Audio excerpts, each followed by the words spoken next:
Hi everybody, I'm Peter, you're watching Witness My Minis, and today we talk about 5 things you can use to level up your miniatures. Some of them are actually free, and all of them are very easy to find.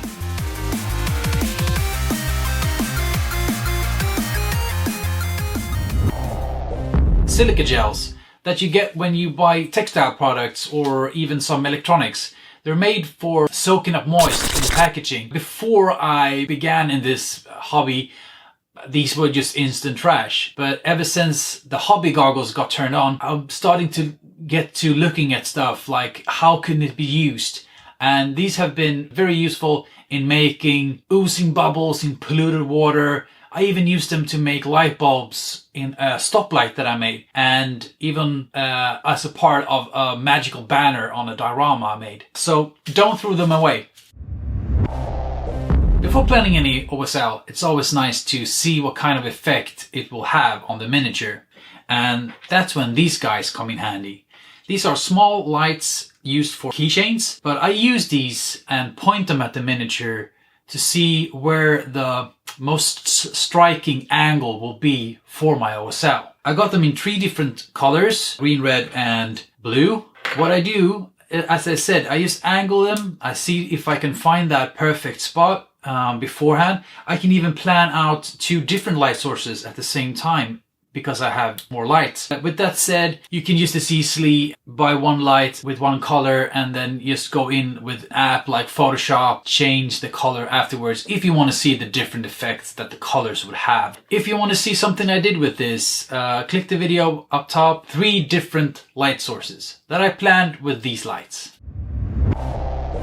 After setting up my kids' Labyrinth Paw Patrol edition, I got this junk over.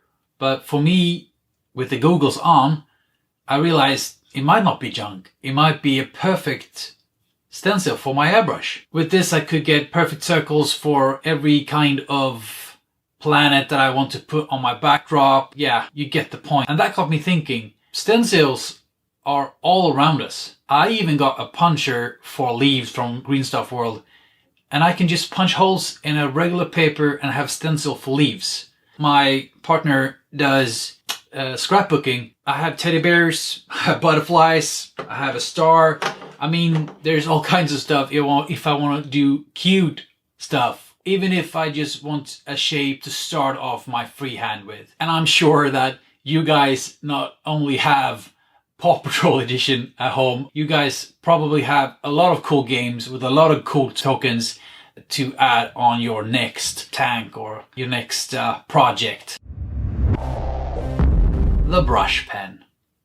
Okay, so maybe this one is a little bit cheating, especially if you compare it to the other ones on the list. This isn't as cheap.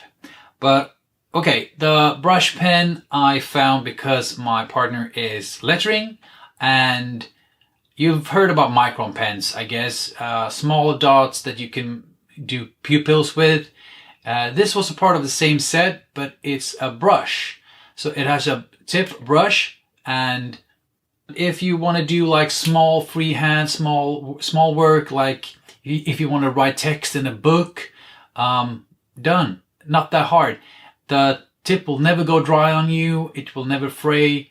It's perfect for that kind of work. The only thing that you should make sure of is that it's permanent and does not react again to water. And then you'll have to wait for it to dry. You could use a hairdryer or something. It will look glossy at first, but that could be easily solved with a varnish. The varnish should be put through an airbrush very slowly and carefully, just to make sure that you don't reactivate anything. So yeah, like you noticed, I mean, this is a neat tool. I've just started to dabble with it myself. I guess there is brush pens with colors as well. I might have to try that in the future. If you want to see me try something with these kinds of pens, write it in a comment and I'll see what I can do. Okay, so even if it's not new to most of you, I couldn't do this list without mentioning coconut fiber. Very cheap. I got a big bag of it at IKEA. I'll suspect it will last me a lifetime. It's perfect for making forest bases, because of all the different textures in there. It really feels like you got roots, you got leaves, you got branches, and usually it's meant for gardening, so you should be able to find it in any store that sells that kinds of stuff. Another perk with this stuff is that after you glued it down to the base, it gets rock hard, almost like cement. Perfect for gaming pieces. An honorable mention, wine corks. Before I really got into the hobby, before getting a 360 handle, there was wine corks. I used a lot of them for handles. It was easy to pin stuff in them. You can always like prime down, and they make a good plinth if you just want something easy. So this was it for this time, you guys. I hope you liked the video. I hope you found something in there that you can use that you didn't think about before. If you want to support this channel, please just press those buttons. It helps more than you think. Just press the like button, the subscribe button if you haven't already, and the bell button if you want to know about when I release my next video. With that said, I do have a Patreon if you want to support me even more with your hard-earned cash. It's amazing that some people already do. I really appreciate you guys.